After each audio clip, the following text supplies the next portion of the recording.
It's very interesting because you were mentioning that, no commercial thought back in the days. And now what I see is most of the social networks, they want to monetize up front. Like even before it get, a big amount of users to interact. So, and your focus was on people, on connections, on things that they have in common. Exactly. And I'm seeing like the same pattern today. Like if you look at like Cool, for instance, they launched in Brazil without having a moderation team in-house. Like you need to have like Portuguese-speaking moderators. Exactly. Like you can't launch in a country where you're gonna get like millions of users just in a matter of like days, right? Especially in times like these where everything is so political, right? Yeah, you see like how the focus is not the user, but the focus is like growth. Because if you get growth, then you can like monetize it. So if you think about like a lot of the decisions that big social media companies make,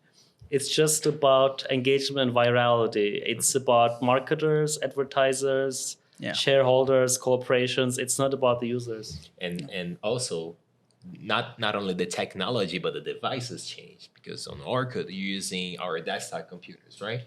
And nowadays we have our smartphones. When you speak and it listens, and then you start like getting ads of stuff that you're talking that it doesn't mean that you won, and it gets very intrusive. Yeah, and the behavior is so different because like back in the day with Orkut, we didn't have any feed, right? Actually, I don't remember any social media back in the day that we had a feed. And how do you think that changed for maybe not necessarily for the best in the long term? So the problem is not the feed. The problem is how the feed is generated.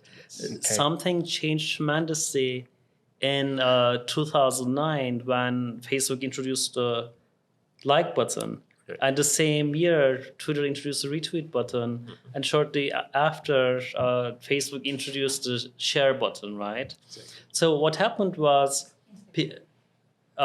people started giving signals on content, right? As a result, you could influence if someone else's post became like popular or viral.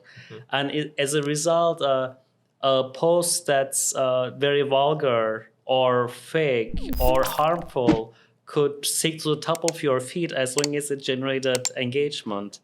And then content that triggers human emotions, especially anger and hate, are the most likely to be shared. And as a result, what's happening on social media is instead of seeing like a chronological order, you see an order that's created by like algorithms. And the algorithms prioritize engagement because engagement means advertising and profit. E aí, gostou desse corte? Se você quiser, assista o episódio completo, basta clicar no link aqui na descrição. E se você gostou e quer deixar a gente sabendo disso, deixa o like e assina o nosso canal para a gente continuar trazendo conteúdo gratuito aqui no YouTube.